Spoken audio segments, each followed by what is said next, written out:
community conversation on transparency and nonprofit finance.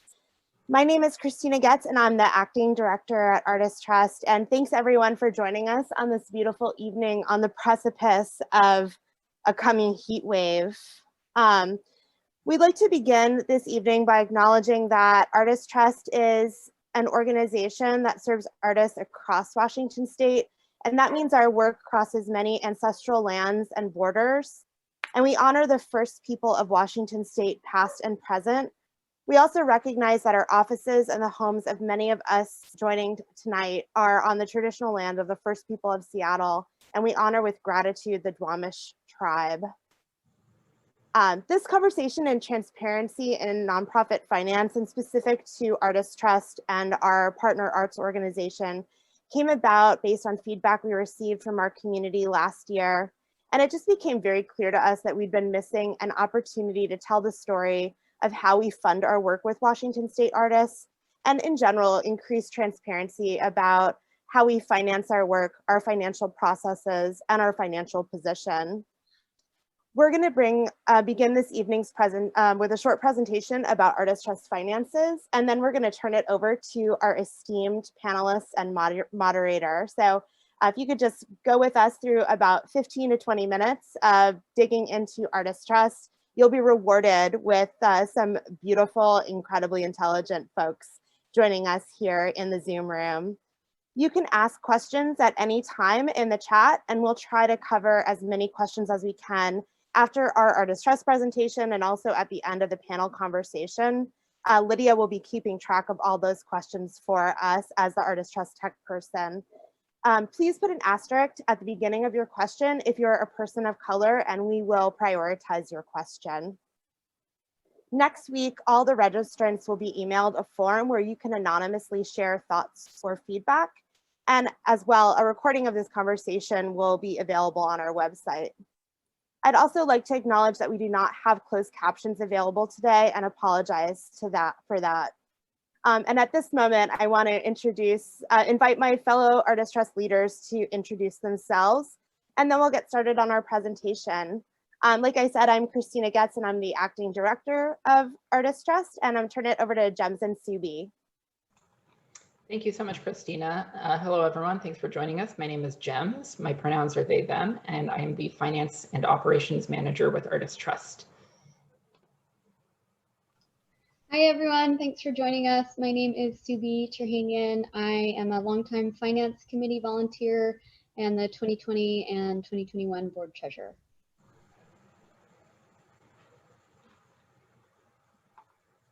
Thank you both. And with that, we can go ahead and kick off our presentation.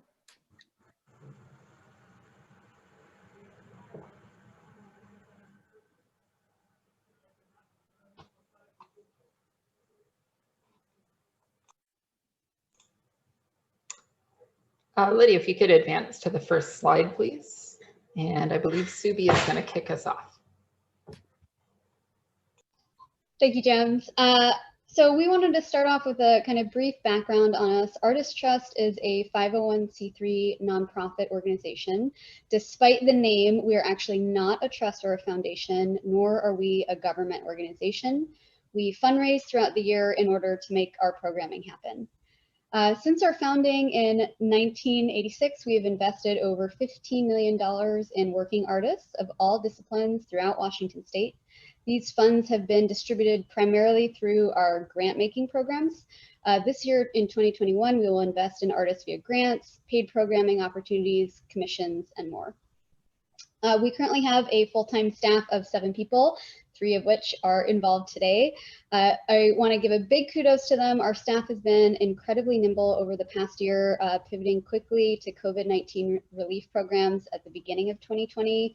These talented folks fundraise, run programs, balance our finances, and much more, making Artist Trust possible. The staff report to our Board of Trustees, which includes members of our all-volunteer committees, and our finance committee helps oversee our financial stability and accountability. Finance isn't always the most popular committee, which is why I like to call ourselves finance. So I just want to mention that we are always interested in having new people join us. And so if you're interested in joining a committee or in board service, or even if you have any questions about our finances, particularly related to the rest of this presentation, which is going to be great, we highly encourage you to reach out to us. Our email is info@artisttrust.org. And all right, so we're gonna jump into how our annual budget process works. We do collect feedback and information throughout the year via surveys and conversations directly with artists, as well as our other partners statewide. We ask folks, where do you want us to put our resources and what do they need from us as artists? Our staff then works together to create annual plans informed by this feedback, as well as feedback from our programs and our panels, which are running throughout the year.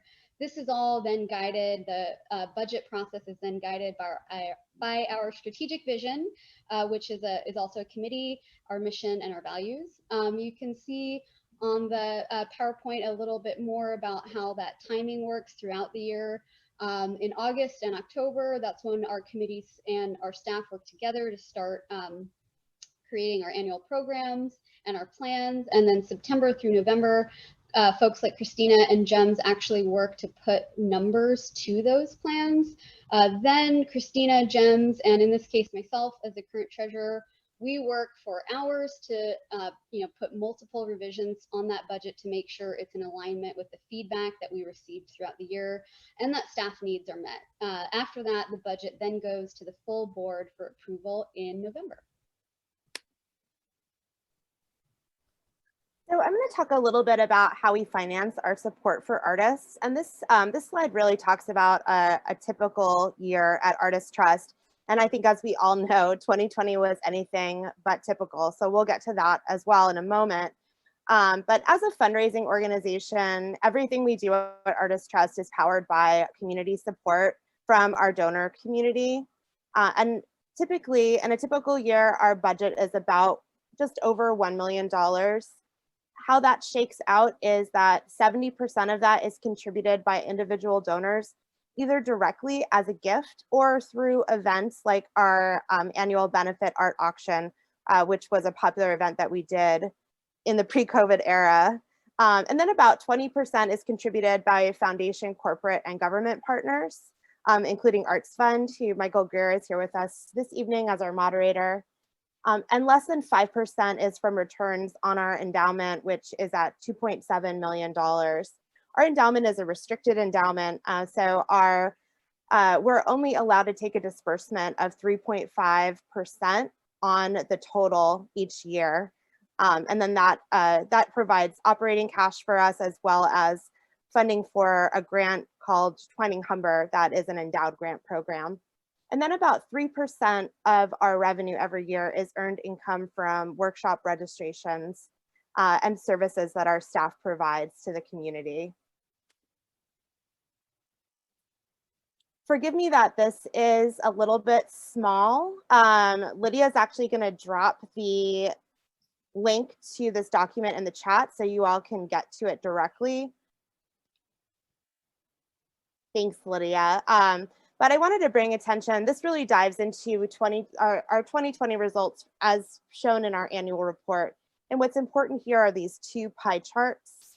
One is income, and then the other is expenses. And again, they're broken down by category. And so I kind of wanted to just highlight some differences between a typical year and what we saw in 2020. One thing is we had unprecedented support from our community. So you can see our income total of 1.9 million, much higher than we would expect in a typical year at Artist Trust, where it's much closer to 1 million. And most of that came from individual donors. You can see 54% of our income came from individual donors in 2020. Of the individual donors, we had 600 new donors to our organization last year. So that was pretty incredible. We also saw increases across the board in foundation support and corporate support. And then for government support, we did receive a PPP, a payroll protection loan, and received forgiveness for that at year end. So that's why our government is quite a bit higher than in previous years. One noted change is our special event revenue at about $126K. is much lower than in our typical year, because we would normally see about 30 to 40% of our revenue coming from special events, especially from our auction.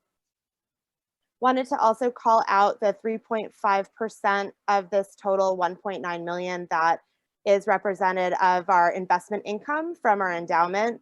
Last year, with the volatility of the market in the start of the year, we almost were not able to take a draw from our endowment because our bank requires our minimum balance to be 2 million, and our endowment actually fell below that.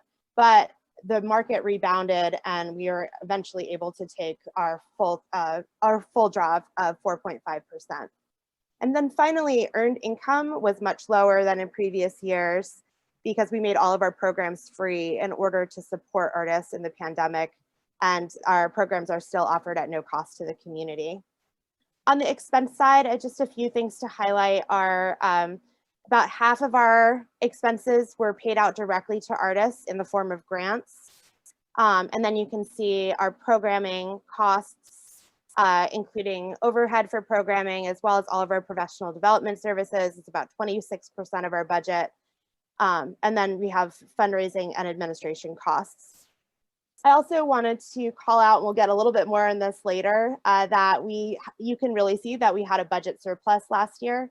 And what we did was at the year end, discuss that as staff, board, and committees of how to reinvest that surplus back into the community. And we'll show you how we did that in a few moments. And I'm going to pass it along to Gems to dive actually a little bit deeper into these numbers and some of the guiding concepts. Thanks, Gems. Thanks so much, Kristina. So I just want to acknowledge that a lot of nonprofit finances are steeped in a lot of jargon. So I tried my best to make this information accessible for people who may not have a background in nonprofit administration or finances. But it's my hope that those who are familiar with these concepts get something out of this presentation as well, even if it's just a deeper understanding of Artist Trust's finances. I do want to acknowledge that each year we work with an independent accounting firm to audit our internal controls and procedures, and they prepare both our IRS Form 990 as well as our annual financial statements. The screenshots I have included here are taken from our 2020 financial statements as prepared by Jones & Associates, and these are available on our website at artisttrust.org/about under annual reports. Two things to keep in mind while we take a deeper dive into our 2020 financials is that Artist Trust is required to use accrual basis accounting. So this means we record income when it's promised rather than we actually receive the cash. And same for expenses. We record it when it's incurred rather than paid. As well as that some of our some of our income is donor restricted, meaning it can only be used for a specific purpose or project or at a specific time. For example, we have raised funds over the years for the future SOLA awards, which we have now on cash and will spend out over the next few years as we award those grants. And we also have a large pledge on our books from the Chihuly Foundation that funds Future Arts Innovator Awards, which we recognized as income in 2018, but will be paid out over about a 12-year period. It's just a couple quick examples, and you'll see that in more detail as we go on. So the first thing that we're going to do is look at the statement of activities. Now, the statement of activities provides an overview of our income and expenses over a period of time. In this case, of course, we're looking at our fiscal year from January 1st to December 31st, 2020. A for-profit business might call this a profit and loss or an income statement. The statement presents information similarly to our annual report, and some interesting things you can see with this detailed breakdown are that Artist Trust's, the vast majority of Artist Trust support in 2020 was in the form of donor contributions at almost $1.6 million. You can also see in the column titled With Donor Restrictions, Purpose and Time, that over half of those contributions at around $786,000 had donor restrictions at the time of donation. Those primarily consisted of donations for the COVID-19 Artist Trust Relief Fund that were distributed directly to artists in 2020. There's a little less detail here compared to our annual report, but you see the other categories of our income as well.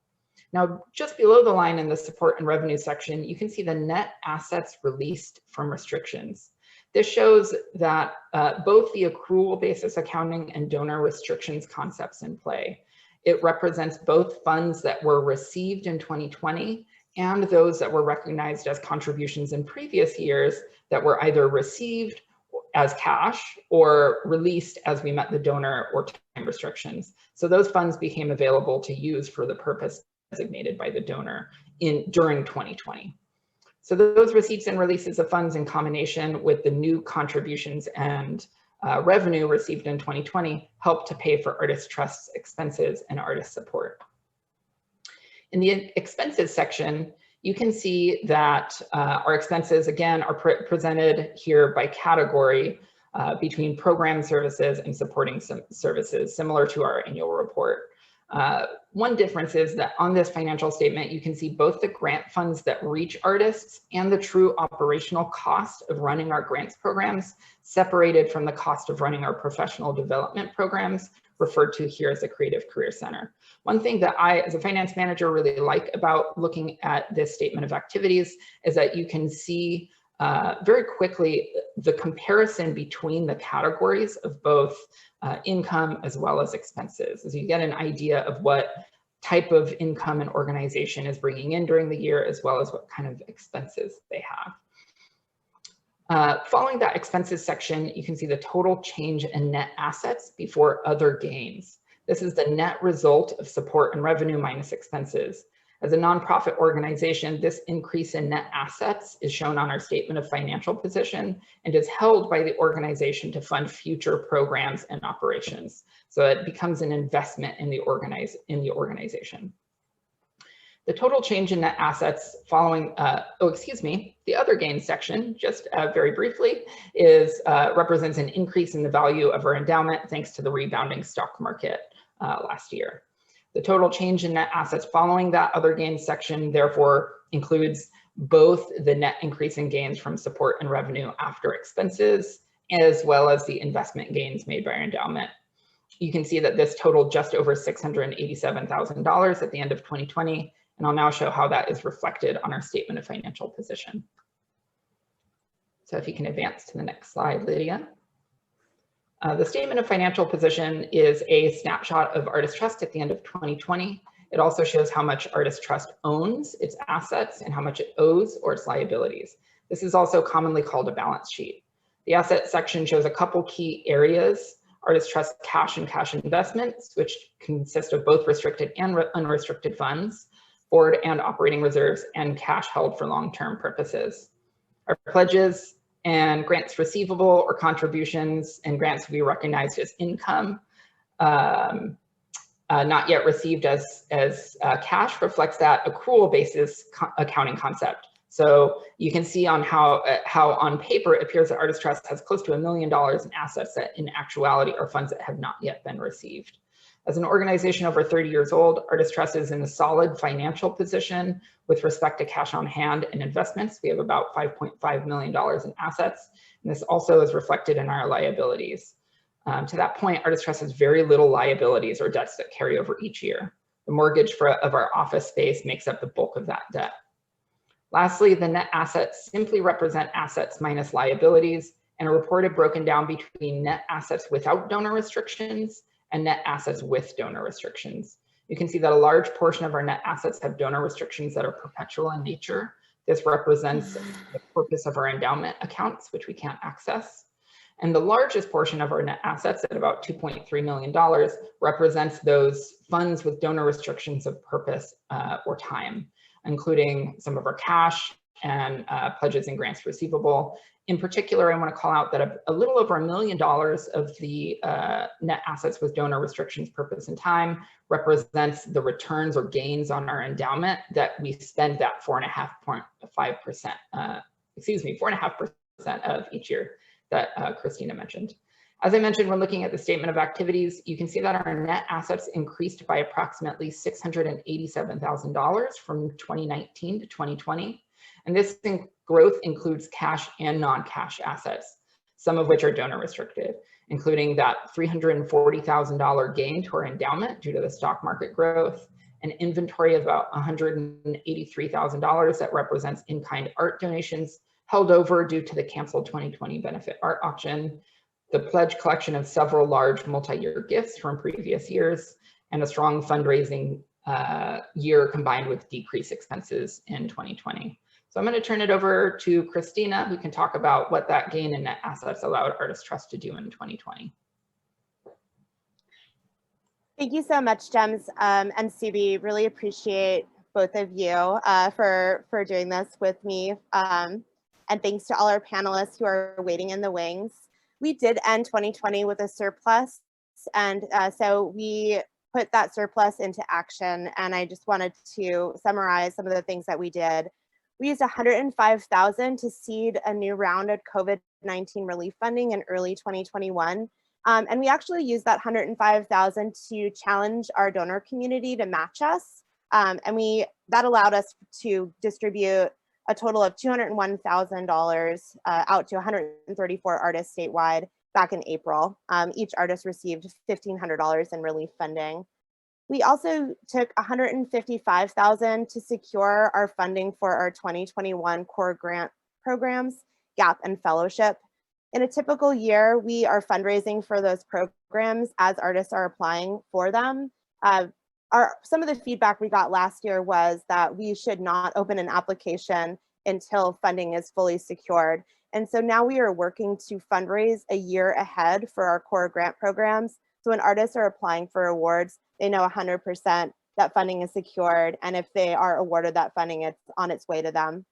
And then we used $3,000 to create a new honorarium for the Arts Innovator Award finalists. It's a very rigorous process, including an interview, and it involves bringing forward 8 finalists out of all of the applicants to that process, and only 2 are awarded the $25,000 apiece.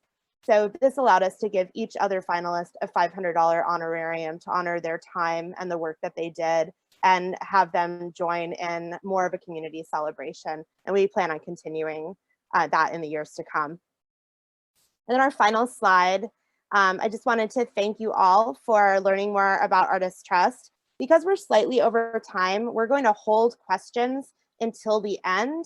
Also, if we aren't able to get to your question, we'd be happy to dialogue with you on any of this material. Just get in touch with us at info@artisttrust.org. And at this moment, we're going to bring Michael Greer and our panelists to the room. And I'm going to go ahead and turn it over to Michael Greer, who we're very excited to have as our moderator this evening. Michael is the president and CEO of ArtsFund. As a former professional dancer and experienced executive, Michael's leadership experience spans both the for-profit and nonprofit sectors. He previously held roles as the executive director of the Oregon Ballet Theater and Portland Ballet in Maine. Michael started his arts career as a dancer with Ballet West in Salt Lake City, where he danced for 6 years. He then spent nearly a decade in leadership and executive roles in manufacturing, financial services, and commodities. In addition to his leadership in our field, he is a friend and mentor to many. And I think all of us in Seattle are really feeling that about Michael, even though he's still fairly, in his first year in his role. Thanks so much for being our moderator tonight. I just want to add that Subi, Gems, and myself will all stay on screen as active listeners during this next portion. And so that's why you'll still see us here. Thanks all. Kristina, thank you so much for the introduction, for doing this.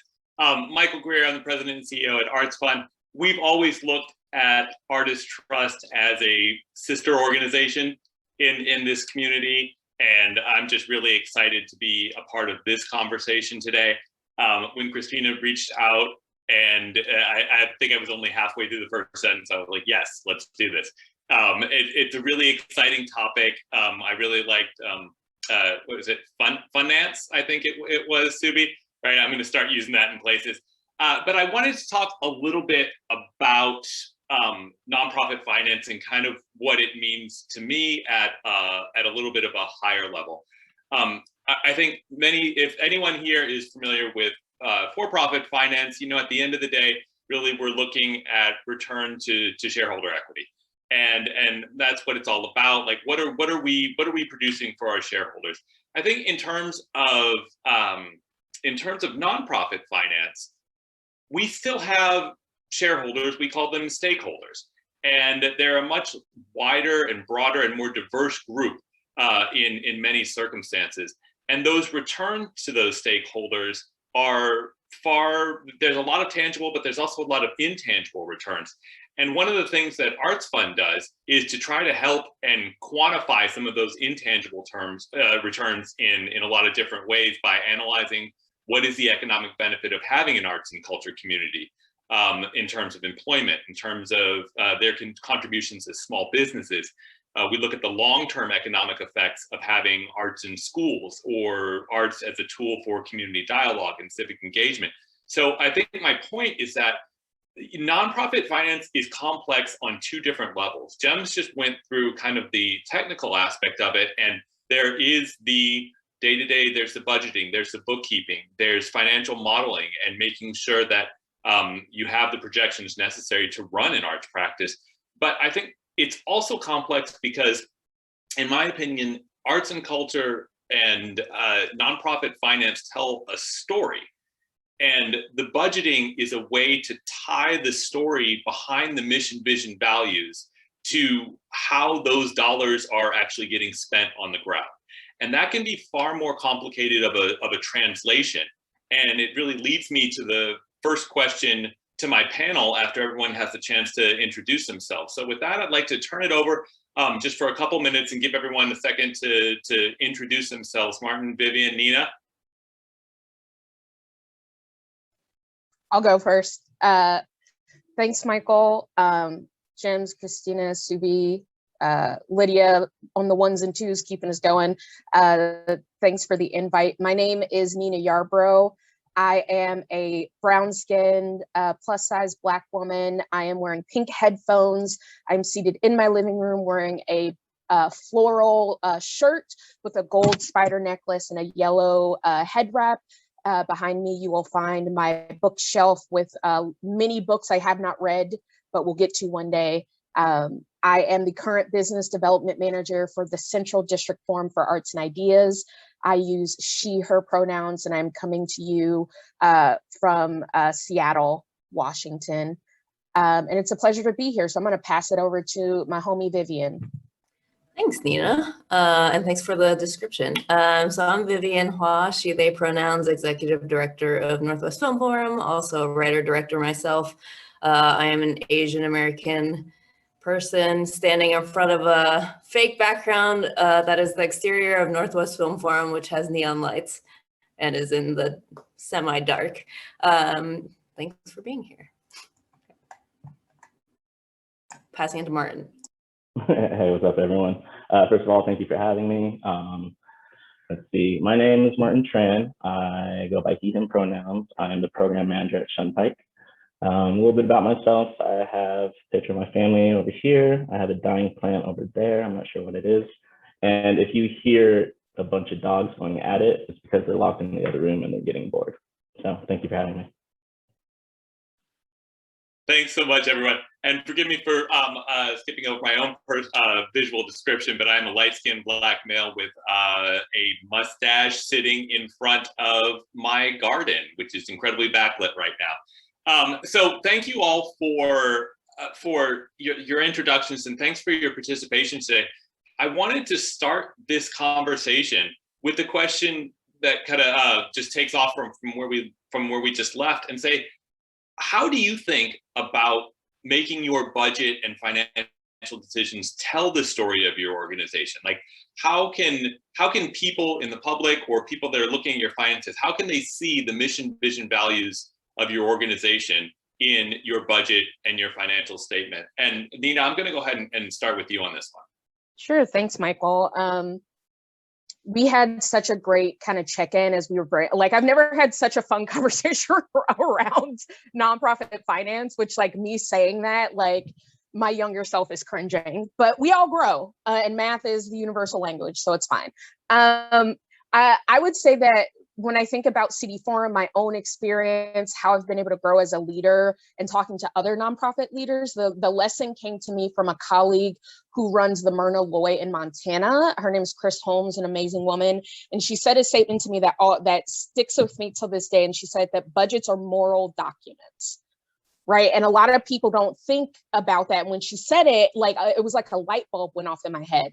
And when I think about this question of like, how do you let your budgets and your financial, whether it's your financial infrastructure, your financial decisions, how does that tell your story? Well, if a budget is a moral document, it is a manifestation of your organizational values. Like, what do I mean by that? If you look through a company's budget and you see where their largest budget items are, that tells you something about what that organization, what that company believes in. Other really great examples, a lot of people are having conversations around what it means to be an accessible, inclusive, anti-racist organization. But at the same time, companies are unwilling to set aside money for trainings. They are unwilling to increase the pay of BIPOC staff members who take on a lot of emotional labor, right? They are unwilling to put the money in their budgeting process where they say on paper their values lie. So at CD Forum, I'm fortunate that I get to be at a company where I get to be in community all the time. So whenever I get asked especially the question around, so what's your anti-racism strategy, right? I get to point at like, it's the work, it's the everyday life. Our money is going where our values are, which is to support and uplift individual artists. And I just have to applaud Jens and Subi and the Artist Trust team for one, presenting your finances in a very clear, kind of straightforward way. And I think it's this. Like it's opportunities like this where organizations, even if it can be technically complicated or it's not super sexy or people are like, I don't want to hear about it, like making the opportunity to tell this part of your story. But yeah, I think I go back to the idea that budgets are moral, the same way that your strategic plan is a moral document, the same way that your anti-discrimination and anti-harassment policies are moral documents that say how you choose to be and treat. So that's what comes to mind when I think about that, is that you put your money where your mouth is. That's fantastic. That idea of budgets as moral documents, I think is something that's going to stick with me personally. Vivian? Yeah, I'm thinking a lot about progress over time as well and how that's reflected in your budget. So in the past year, we've made a lot more investments. Past few years, we've started increasing staff wages a lot, started paying artists, paying like film festival participants, which is not a practice in the industry. Like usually you participate in a film festival and you're paying money and you don't get anything back. So we're trying to challenge systems in this way, finding out equitable ways to pay artists and panelists. Still work in progress because we basically went from zero to like something, right? And trying to get further in the something direction. So I think it's really important to look at where people have been and where they're going as well. And then the one other major thing that we've started doing, which I think really is a very mission-driven thing, we started giving 2% of all of our proceeds to the Duwamish tribe on whose lands we reside. And this is a board and staff decision. And we all feel like it's very aligned with our values. So doing more things like that and hopefully being very transparent about it and communicating that in the hopes that other people will join us on that adventure. That's fantastic. I know you guys are really leaders in that step toward that 2%, and a lot of people are paying attention to that. So I really appreciate you doing that and bringing it up here today. Martin? Yeah, so for us, for those who don't know, Shunpike works with fiscal sponsorship, right? So we serve as a 501c3 umbrella for different arts organizations. Basically, if you're not in a place or you don't want to become a 501c3 yourself, we help you with fundraising, processing donations, paying artists. So for us, because our business is money, I think the story of our values is very apparent in our budget. The main thing is we represent 185 different groups, and we are in the red every year. So we take it as a loss every year when we support different arts groups. We run out about a 70 grand deficit, and we make up for that with fundraising. So we're very apparent, open with that, with our artists and with different funders that, it's a labor of love, right? Like we do this to support artists. We don't do this to put money in our pockets. I mean, we're a nonprofit. Nonprofit means no profit, right? So yeah, so we just try to make it very apparent that we are here for artists. And then on my end, I work kind of siloed in the organization. So I work with different programs that we do. So I directly work with individual artists, which we don't do with official sponsorship. And for our program, Artists of Color Excellence Symposium, for example, which is why I was hired in the first place, we start the year with a budget. Everyone can see it, our partner organizations can see it, but we're very apparent, like clear with our artists what they're getting paid from the start. And if you watch the budget as the year progresses, I'm always stealing money from different line items to make sure we can either include more artists or pay them more. So, I mean, like, yeah, our business is artists and being transparent and living our values with those numbers. That's fantastic. Such a great, I think, mix of organizations and mission, vision, values, but it's really, it's wonderful to see that I think the art and the artist are core to that moral document that you mentioned, Nina. And kind of with that, I would love to know now a little bit more specifically, what is it that you, on behalf of your organization, personally take into account when budgeting?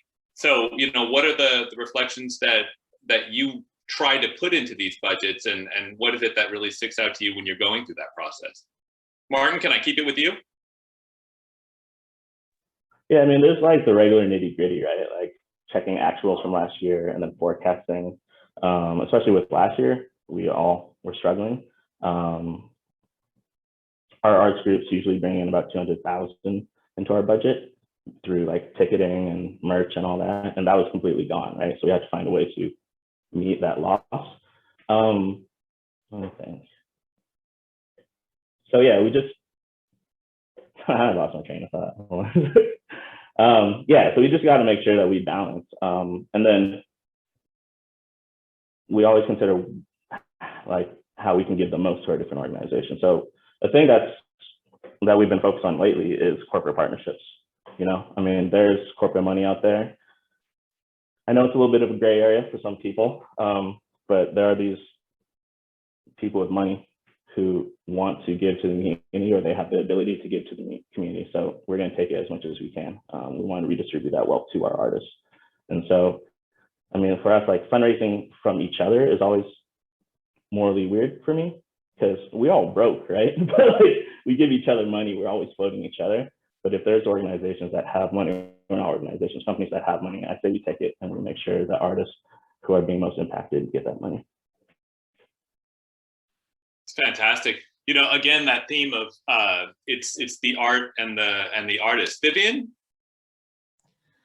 I think on nonprofits, and maybe just business in general, it's a juggling act of figuring out, because we have so many priorities, and at least for Film Forum, so many things we want to do all of the time, and figuring out how to do certain things as ethically as we can and expand incrementally in the places where we want to develop, where it makes sense. But sometimes on years, like this past year, we also did have a surplus.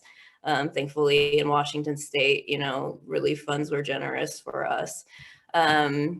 We took the leap to invest in large strides in certain arenas in ways that we previously had felt like we were in this lack mentality.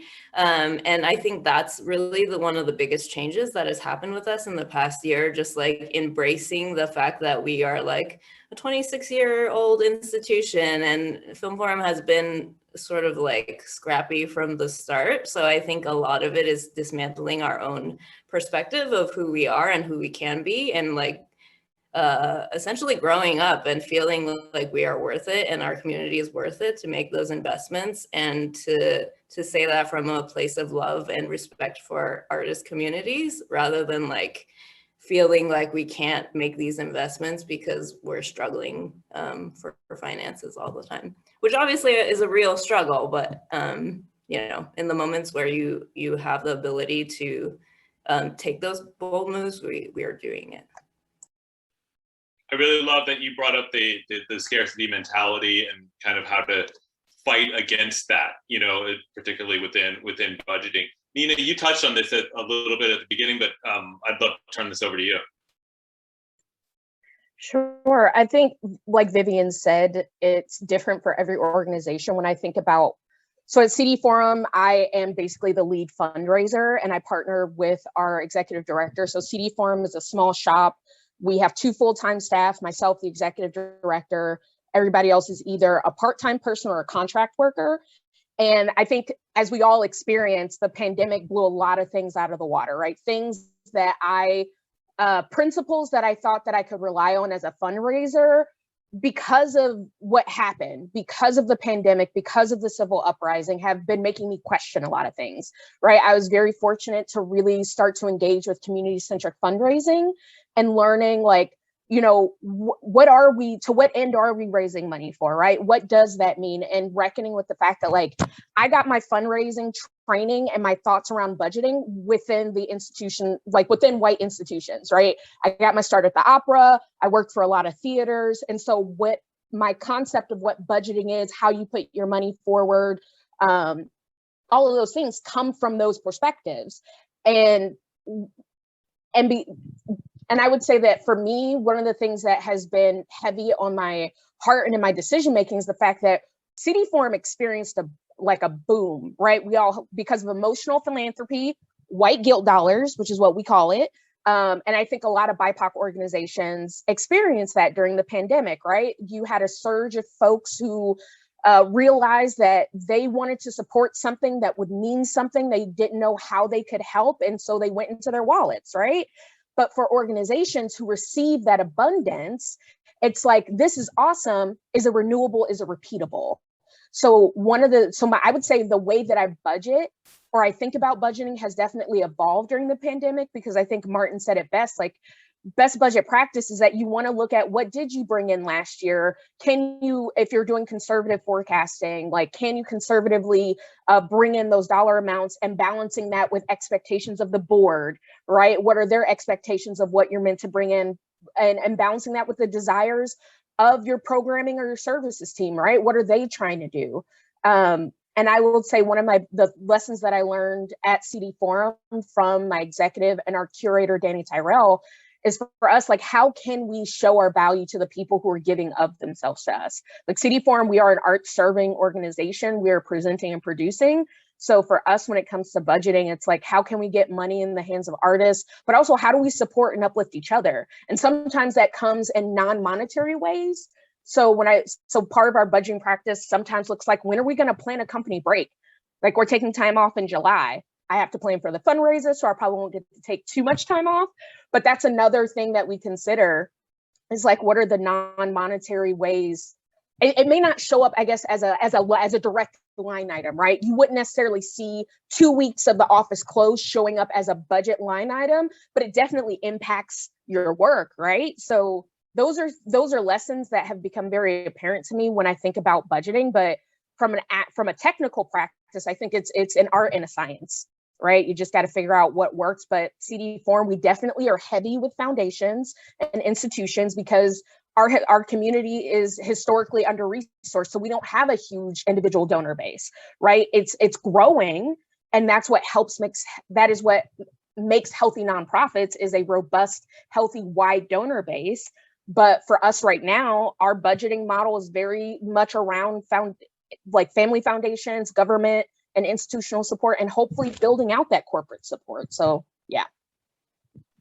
Nina, I had to laugh because every leader that I know that is really, like, kind of just grinding always talks about how important it is for their staff to take time off, and then they say, except for me, because I got to do this, that, and the other. So take your own time off too. That's important. Vivian, I wanted to actually follow up with you on the scarcity mentality, because you kind of touched on that. But as a follow-up, like, what other types of barriers, or if you want to dig into scarcity as one of those barriers to budgeting that you see? Like, what are the barriers to budgeting the way that you would like to be able to budget?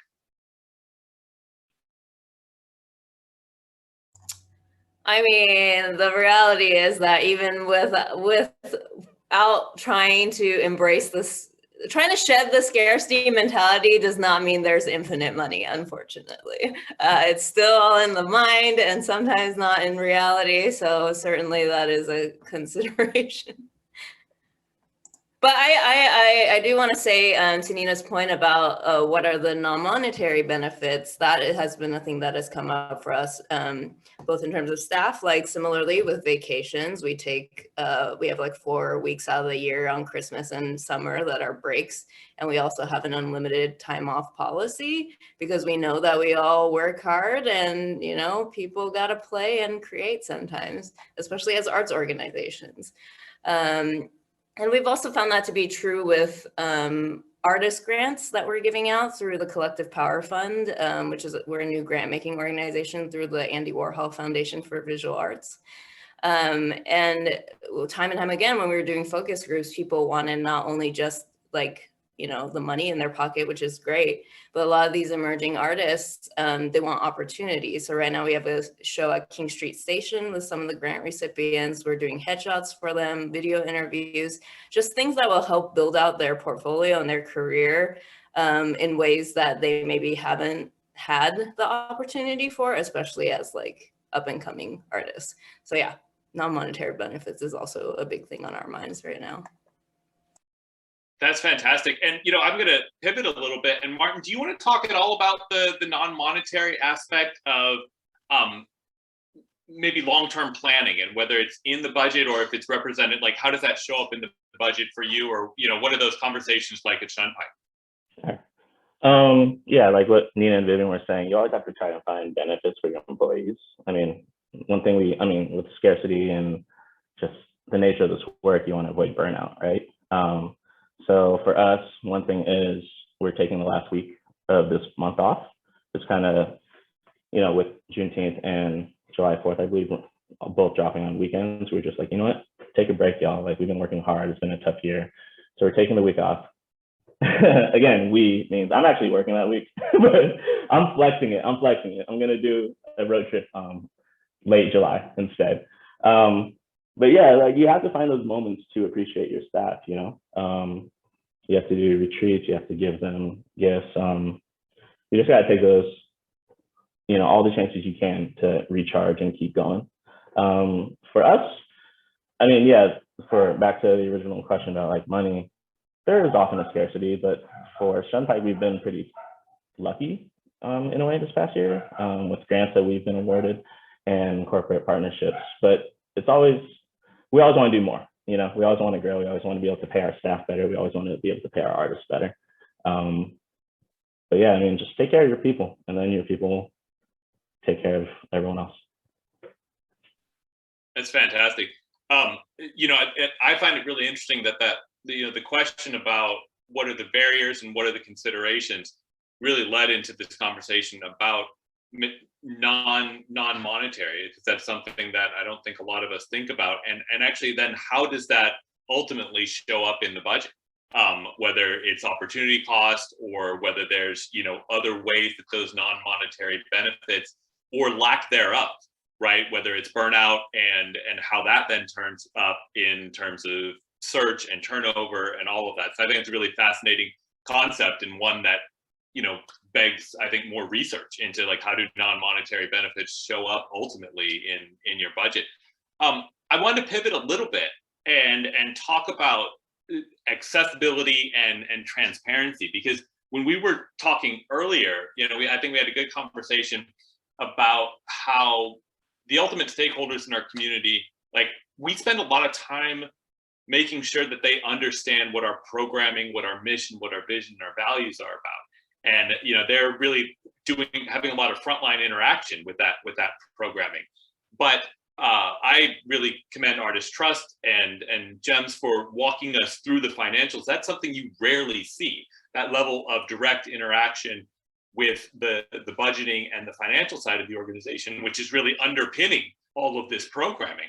And so, Nina, could I turn it over to you and say, like, what do you see either individually or through your work at CD Forum?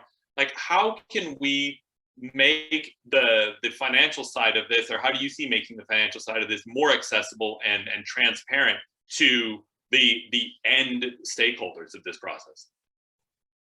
Sure. I think you kind of answer it with, like, it's what Artist Trust is doing right now. I think now, real talk, like this is being done because it was in response to how folks felt like Artist Trust wasn't showing up. rather than get defensive or feel like, well, we have been doing it. They made, I think, the mature decision to say, well, clearly if people feel that we haven't been transparent, we probably have not. So let's remedy that. So I think making these choices as proactive moves rather than reactive. And I say this from an organization where CD Forum, because like we haven't had anybody outside of, I would say, funders who require transparency and wanting to know our financial story, our constituency. We haven't had anybody ask us about like, so how are you budgeting? How are you spending your money? But it is something that I think about. And I think one of the things that affects it is like, I would say my own lack of comfort with my own ability, right? I am not somebody that has a deep finance background. I'm someone who has an arts and an administration background. I'm someone who has already had an appreciation for numbers, but like a lot of arts folks have been wrongly conditioned to be afraid of numbers and math. And that type of stuff sticks with you. It makes you believe that, oh, I can't learn it. Or if you're on a board, right? Like, I think it was Subi who said it earlier that like, it's the finance committee is like one of the last committees to get people to volunteer for it. So when I think about transparency and like, why doesn't it happen? I think that there's that insecurity that we probably have around, well, our numbers aren't as clean as we would like them to be, or this document isn't as, or the way these numbers work aren't as good as they could be. And like, if we put it out there, what if we do get the criticism? And I'm not saying like, and we're not hiding anything, but I think it's more of the fact that like there's a fear that I think nonprofits have in general, and I would say leaders, is that there's a fear of being seen as somebody who doesn't have the answer, right? And I worked at a museum. I was a costume interpreter for 2 years before I moved out to, like, I wore the big hoop skirts, taught people about life on the Ohio River. And in that type of interpretation, the one lesson they teach you is never pretend that you know the answer to something, right? If you as a person seen as in a position of authority, if you don't know, it is okay to say that you don't know. But there's something that happens in business or corporate settings where the further up you go on that ladder, the more like fragile your ego becomes around admitting that you don't know. Like, I'm not the most adept at finances. Like, I aim to grow, and like just listening to Jim's walk through that, it reminds like, oh, I did take a finance class. This is sounding more familiar. Like but it doesn't detract from the fact that I do know how to fundraise. It doesn't detract from the fact that I understand financial concepts. But I think what keeps us from doing something like this that Artist Trust is going through is the fear of people seeing your dirty business and being afraid.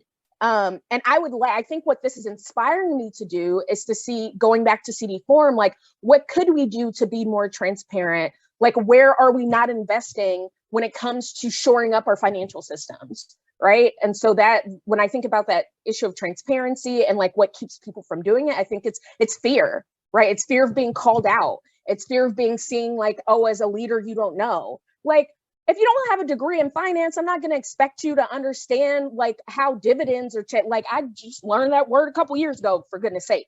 So like, yeah, so I think if we can let go of let our egos go a little bit and like get the right people. If you don't know it, find a gyms. Like, I'm already looking at gyms like, hey, you want board service at CD Forum? Like, we need some finance folks. But yeah, so that's that. I'll leave it at that. That's fantastic. You know, the one thing that just jumped out with when you were talking to me was that if we don't let people know, and like in so many other ways in our lives, no one's going to step up and help either. And we're such a tight-knit community that, you know, none of us have the answers. Scarcity resource or not, we're all missing pieces. But I think collectively, you know, we can be a really powerful force. Vivian, can I turn that question over to you? And, you know, because I think you guys at Northwest Film Forum have been doing a lot in terms of accessibility and transparency, you know, throughout the pandemic and recently. So I'd love to hear your thoughts on this as well. Yeah, I actually want to hop on Nina's comment because that's super interesting because so at Film Forum, our managing director does all our finances, not a CPA. He went from like the guy who serves popcorn at the front desk to his role at the Film Forum. So all self-taught. So I think there is that layer for us as well, where it's like, we're not like, you know, trained professionals, even though the lived work is the training, right? But I think in general, I feel like community needs to talk about finances more, especially around BIPOC communities. So many artists like don't know how to put together a budget for their grant. And like, there's just, and I'm allergic to numbers too. I mean, just straight up, like I'm horrible with numbers. But I think there just needs to be more open conversation around it, and that it's like creating vulnerable spaces by our organizations being vulnerable with what our like challenges are. And hopefully that creating a space where people can just talk about money in a way that's healthy, because for so many affected communities, like no one's teaching you how to like, whatever, buy a house. I mean, that's a different example, but like no one's teaching you these basic financing things. And if you know it, you're lucky to know it. And I think just we need more of that collective mentality to change around money and being afraid to talk about money in all of our best interests. I think I kind of went on a tangent, but yeah. I love that tangent, and I think we could spend probably another whole one of these on society's aversion to healthy conversations about money. But we'll do that another day, and how that translates to the communities that we serve. And I think it's a really great point it's a great tangent to talk about. But I also want to give Martin a chance to chime in on this. Yes, for sure. First off, Nina, thank you. You opened the door for me to be like, yo, I'm not a money person. I'm not the expert in my organization. That's definitely doing a Samsmark, our ED. So yeah, my job is to spend that money, but stay balanced. So that's how I understand the numbers. For us though, like just with transparency with our numbers or like stakeholders, we hold sessions, FS 101, Fiscal Sponsorship 101, where we outline everything for our clients. So they're very aware of how we work and, you know, how their money moves around and what we do for them. And we have dedicated client managers who understand the numbers much better, and they're always available to our clients to answer any questions they have. So from what I can see on my program management end, we're very transparent with our stakeholders. I'm sure there's blind spots I don't see where we could be more transparent. But yeah, we just try to keep people informed because it's people's living, right? It's people's livelihood. So we want to make sure they understand what's going on with that.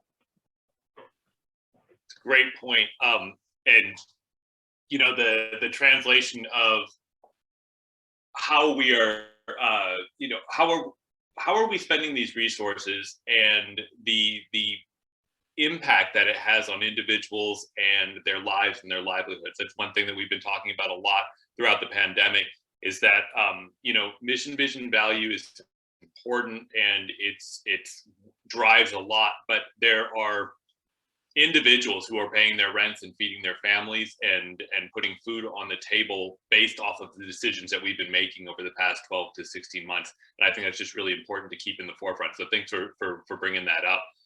That was just a really great conversation about accessibility and transparency. But I wanted to kind of pivot that one a little bit and say, well, what does that mean about inclusion? And what I mean by inclusion is, what are the community voices? Like, where are the voices? How do you think about inclusion of the stakeholders, your end stakeholders, in the budgeting and the financial process? And it's a tricky question. Some people say we don't, because they're separate things. But Martin, can I start with you on that and say, you know, where does that inclusion piece from your community come into the budgeting and the finance? Yeah, for sure. Like I said earlier, I started with Shunpike to run this program, Artists of Color Excellence Symposium.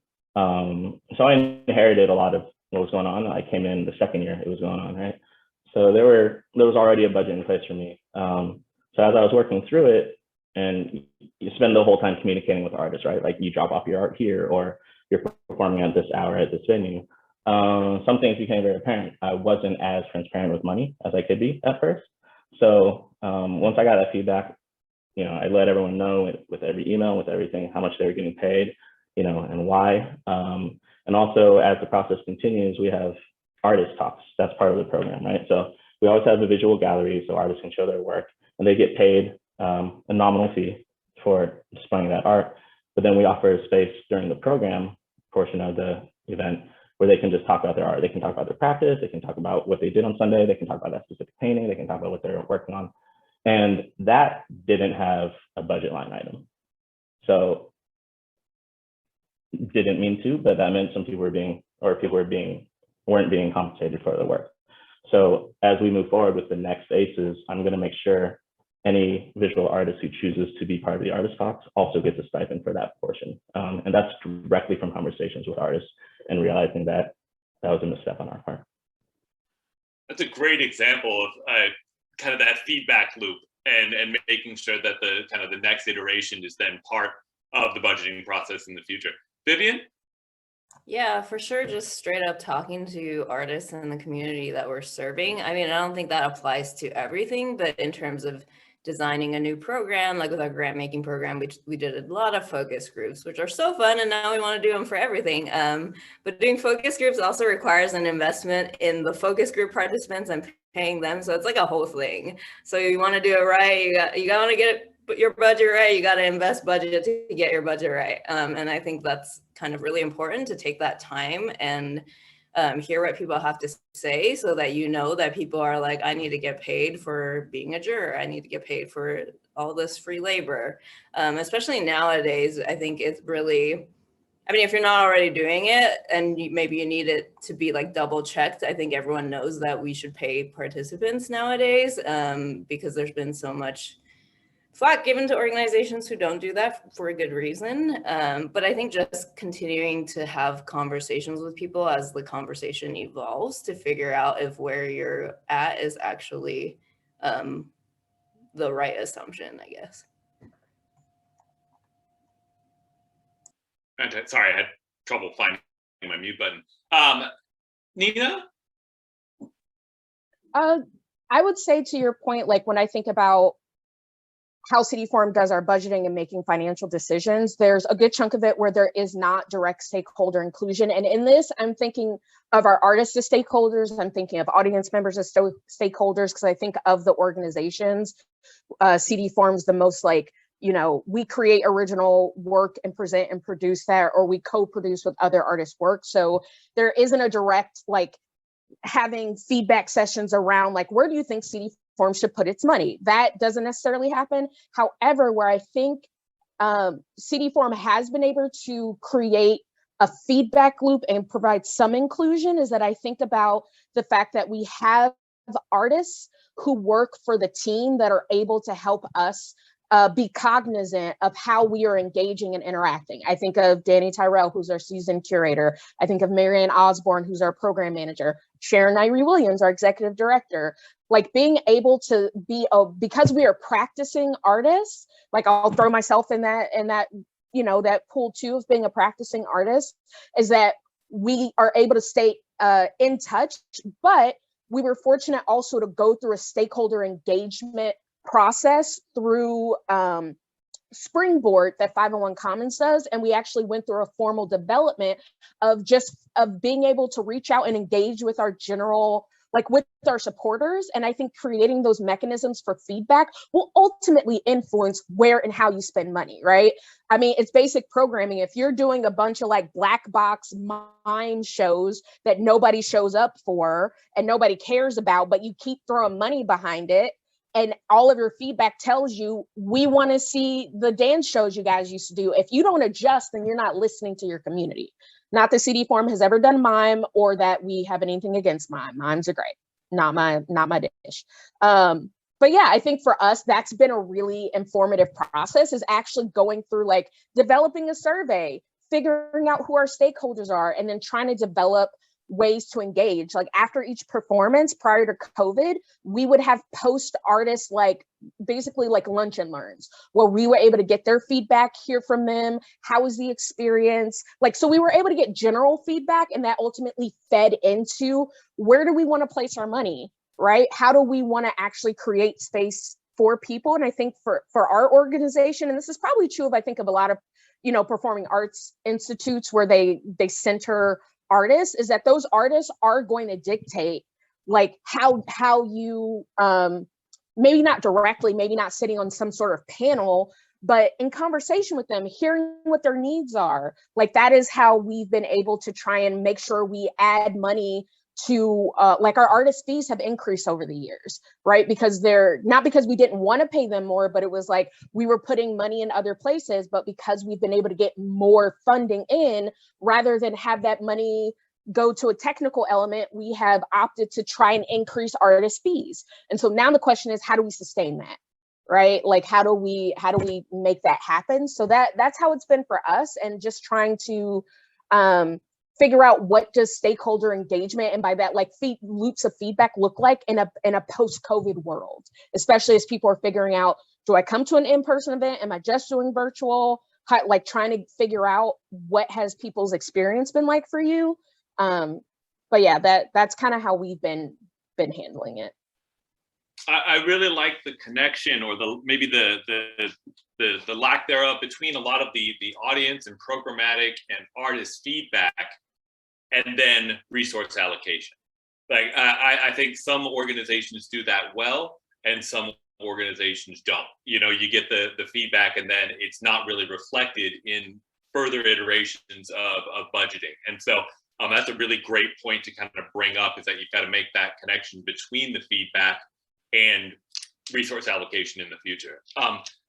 This is going super fast, and we actually don't have a lot of time. I wanted to have one more final question before we got into a little bit of Q&A, and that is, just all of this said, what is one thing that you wish the general public, or our typical stakeholders, knew about nonprofit finance that you don't think that they currently do? Like, what is something that you wish you didn't have to say so much, or something that you hear a lot and that you just would like to get out there right now? I'm going to let whoever wants to take this one go for it.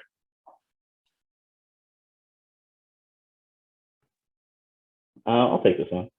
I was thinking, I mean, when you first asked that question, I was thinking like, oh, maybe I can do something that plugs Shunpike, like, like, oh, what's the great stuff we already do? And I think we're pretty open about that. If you have questions, you can ask us about that. But I think that's the thing I want to, for people to walk away with, is that if you have questions, ask us, like, let's all be accountable. You know what I mean? Like, if you don't understand something, if you think something's unfair, if you want to learn more about something, just ask us, and I mean, we'll tell you, and maybe we'll find out as we're answering the question that our answer could be better. And that's just the goal, right? The goal is for us to just be better as organizations and just support the community more. I'm going to let Vivian go last, because she told me this was the stumper.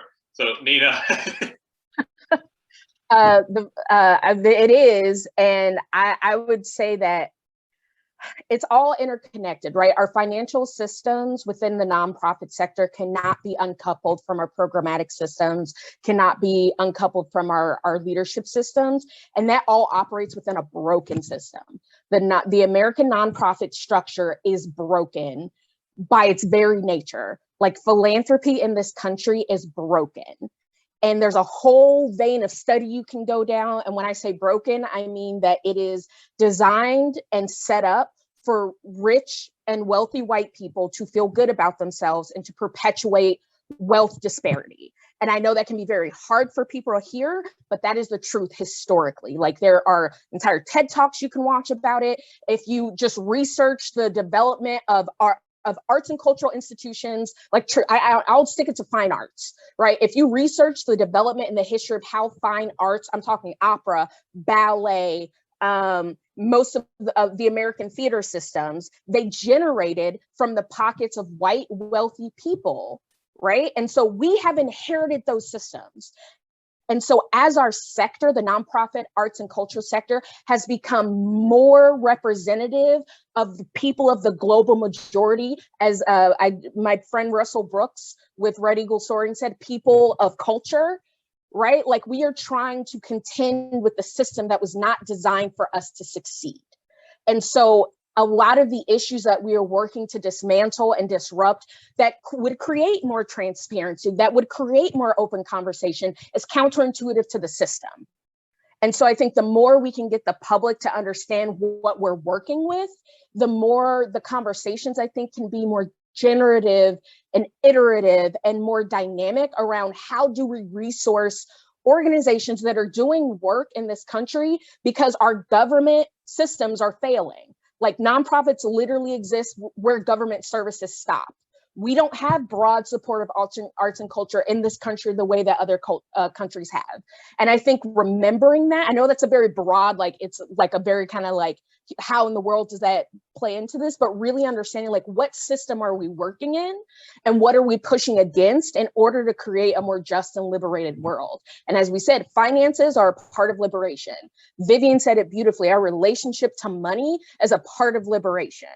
And the more that we can all understand that and be in conversation with it, the more we'll be comfortable with asking questions around like, why are you investing in endowments? Like I'll personally say I hate endowments. I think the worst thing that ever happened to the nonprofit sector, and they're a byproduct of the 19th century, and they need to go away. Personal opinion. But I will say, like, understanding what we're operating in and that our finances do not operate in a vacuum. And the more we can understand context and history, the better we'll be able to make informed decisions and have nuanced conversations. Fantastic, Nina. All right, Vivian, you've had all the time in the world. It's yours. Close it out. And Nina is always good with the handoff, actually. So yeah, as Nina was talking, and prior to that as well, I was thinking about how liberation is collective, right? When, you know, we all need to work together to have us all be liberated. And in this sense, I feel like someone needs to resource nonprofits to set up systems. Like, under-resourced nonprofits could use help in setting up systems because we're so tired. We don't know how, we can't find the like expertise sometimes or the time to set up the systems that will make us successful. And really, if we compare notes more often, or someone like gave us the opportunity to create like cohorts or something to develop these models collectively and figure out by comparing notes what will work well, I think it would save everyone a lot of time. And shout out to Artist Trust actually for giving us some onboarding documentation and random like files and stuff like that. But everyone's like developing this stuff on their own, and why, when we could be sharing these notes more often and saving everyone a lot of time and stress so that we can actually do the work we want to do, which often is not this stuff. Awesome. So we are getting close to time. We do have a really great question from the chat that I would like to share, because I think it touches on something that is really important, and that is space. So the question in the chat was, I would love to hear how you and your orgs are thinking about space in terms of rent, mortgages, and long-term planning going forward. Vivian, I know you've been kind of knee-deep with me in these conversations in other places. Do you want to share a perspective on that question? Yeah, space is everything right now in my mind. Space is how we do the work. Space is how we keep the community in place. All very important. And it's not a secret anymore. Northwest Film Forum is looking for a new home. Our lease ends in 2.5 years. We need somewhere bigger. We want somewhere permanent. We would love to work with community partners on this, because we feel like for the longevity of the arts community needs space, however that pans out. So there's the really exciting cultural space agency that has launched through the Office of Arts and Culture, which is intended to purchase space or leverage their whatever bonds, I don't know what I'm talking about, but you know, leverage the city's influence and monies to be able to help purchase art space long term. I think more things like that and support for that are really important moving forward, especially like there's so much space available right now, yet none of our organizations have the money to just be able to go and like buy it. And it's such a waste because that space is, I'm like ranting, that space is just gonna get snatched up by someone else who like has all this capital and does not have the interests of community in mind, but we're just not able to do it, which is so sad. Because I'm like eyeballing all these properties, but we really just need space. Great. Yeah, I'm not going to get into it, Nina. That's a great, it's not a rant. It's a lot of great truths in that. I'll say CD Forum, we are housed in the Langston Hughes Performing Arts Institute, historic building with a lot of history. It's a city-owned property. We are, I've always described this as an anchor tenant, where our relationship to the space, I don't know, it's sometimes it feels very tense because it's a historically Black cultural space that we occupy with purpose. But when we look around at the neighborhood, if anybody has lived in Seattle for any period of time, saying that things have changed is it's the most outplayed statement, right? We know that it's changed, but to walk through that neighborhood, and I've been in Seattle now 7 years, I've been at City Forum for 3, and it's just it just makes me think of displacement, right? And it makes me think of we feel lucky that we get to be in that space, that we're able to leverage it and offer space to artists. That's one of the biggest, I would say, non-monetary ads that we're able to provide with our artists, a space to rehearse during the pandemic, space to record. And CD Forum was very nomadic before we came into Langston Hughes, right? It was maybe 6 years ago that they came into the Langston Hughes space. And I would just echo everything that Vivian said.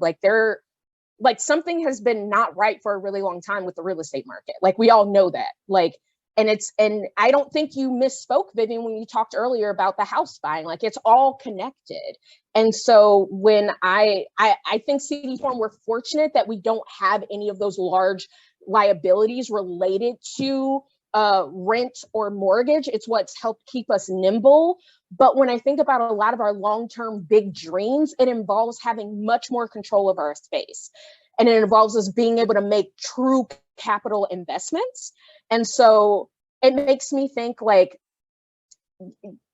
I don't know, I got a lot of thoughts. I won't ramble. I'd love to hear what Martin says, because the things that Shunpike is able to do with transforming spaces and using that, I think is we need to hear from it. But yeah, City Forum's in a unique position where we do have access to space, and we try and that's one of our biggest value adds. But it just makes me think what's next? How can we grow and think about what are the opportunities for collaboration? Especially for organizations who don't have a permanent home. And a lot of COVID funding that's coming out, it seems to be tied to folks that have a permanent space. I feel organizations for whom they either don't own their own building, or they don't have a long-term mortgage, fell through the cracks because so much of that was around recouping lost revenue from your building. But yeah, it's interesting. City Forum's in a unique spot, but Martin, I'm gonna toss it over to you. Vivian's not lying. Your tosses are amazing, Nina. Thank you. I mean, for me, I'm going to come at it from a bunch of different angles. Spaces, people need to respect space more. If you don't know, Shunpike is actually housed in the Inscape building, which has great historical significance. It's the former INS building. For those of you that don't know, the building is up for sale right now. The valuation, I'm going to get my numbers wrong. The valuation is at 9 or 10 million, but they're hoping for 25 million. So that's pretty insane. So that's just another example of how crazy the housing market is, or the real estate market is. But I know a lot of artists on this call probably have some sort of relationship with the Inscape building. If this goes through, I mean, it's going to affect a lot of us, right? It'll put a lot of us on our butts, right? Get us kicked out. So, I mean, what Vivian was talking about before, the city is trying to find ways to buy and help facilitate different art spaces, and we're hoping Inscape could, knock on wood, be one of them. It's a pretty big ask, but we're looking into that.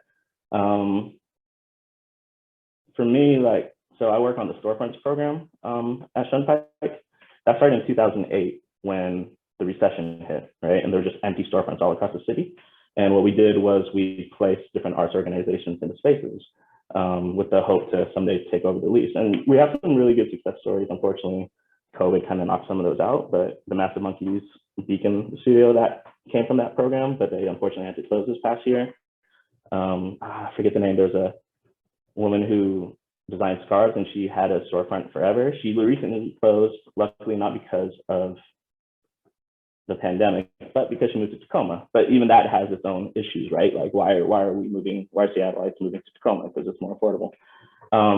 But recently I've been in talks with people in the city and we're trying to expand the storefronts program again and bring them back to a space where we're letting pop-ups take over empty storefronts. But we're looking at the footprint is going to go from about Denny Triangle down to Pioneer Square. So it's a pretty big footprint. We're trying to give artists opportunities to, grow their brands, just be entrepreneurs, but also just respect for space. Like, if you think about Seattle in relation to a lot of other cities, our downtown is pretty boring. Even before the pandemic, there's not much going on. So we can put artists and BIPOC folks in just like sights and sounds and smells that make cities matter, that make them special. That's what we're trying to do. So yeah, I mean, in terms of space, like, I mean, you got to respect the space, you got to honor those who came before you, and you got to make it something appealing to everyone. Fantastic. We don't have enough time. We don't have enough time to talk about half the things that we want to talk about, but I did want to say a huge thank you to the three of you, Martin, Nina, Vivian. I know you, I know your organizations, everyone is doing amazing work. And a huge thank you to Kristina and Gems and Subi for bringing this conversation into the space. And I hope that everyone here that's listening today continues this conversation in their own places. Because I think, Vivian, as you mentioned, having honest conversations around finances, around money, around how we're relating our mission, vision, values to, the actual dollars that we're putting in out there. Nina, these budgets as moral documents and looking at our resource allocation as a moral decision. I just think these are conversations that if this conversation tonight can spur that in 50 or 100 other different living rooms or boardrooms or offices, that's what's going to make the change. And I really appreciate Artist Trust for kind of being the catalyst there. So with that, I will say thank you so much and turn it over to Kristina for some closing thoughts. Wow, you all, thank you so much for showing up here as a moderator, Michael, and Nina, Martin, and Vivian as our panelists. This was such an incredible conversation. People don't know this, but I'm going to out us that when we have these community conversations, we have a all staff chat or text stream that goes on. And so our staff has been texting to each other how amazing all of you are, and flames and hearts for all of you as this conversation has been going on. Also want to shout out to, I think, our entire staff who is in the audience. And we've been really learning a lot from all of these conversations, and to all of our audience members and everyone for joining us on this beautiful day. We will have a recording of this event available. We'll actually put it on our website and share that out on social media. It will also be emailed to everyone who registered.